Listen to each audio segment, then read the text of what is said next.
উদ্দীপক কত ধরনের হয়? আমরা দেখতে পাবো উদ্দীপক দু প্রকারের। উদ্দীপক কত প্রকারের? দুই প্রকারের উদ্দীপক কিন্তু আমরা দেখতে পাবো। একটা হচ্ছে বাহ্যিক উদ্দীপক, যেটাকে আমরা কি বলবো? আমরা বলবো বাহ্যিক মানে বাইরে, তাই এক্সটার্নাল। উদ্দীপক মানে স্টিমুলাস, স্টিমুলাস বাহ্যিক উদ্দীপক। এবং অভ্যন্তরীণ উদ্দীপক, অভ্যন্তরীণ উদ্দীপক যেটাকে আমরা বলবো ইন্টারনাল স্টিমুলাস। তাহলে বাহ্যিক উদ্দীপক যেটা, সেটা কি হবে? না, জীবদেহের বাইরে তৈরি হবে। এই উদ্দীপকটা জীবদেহের বাইরে তৈরি হবে। যেমন কি কি হতে পারে বাহ্যিক উদ্দীপকের মধ্যে? যেমন বলছে স্পর্শ হতে পারে, আঘাত হতে পারে।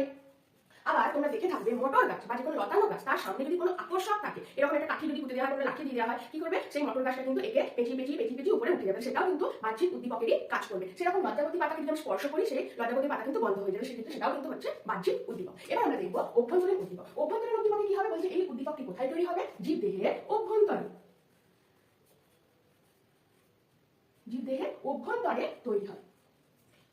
অভ্যন্তরীণ যে উদ্দীপক, তার উদাহরণ আমরা কি বলবো? খুব ইম্পর্টেন্ট উদাহরণ হচ্ছে হরমোন। হরমোনের প্রভাবে কিন্তু সারা প্রদান হয়ে থাকে। অভ্যন্তরীণ উদ্দীপক হচ্ছে হরমোন।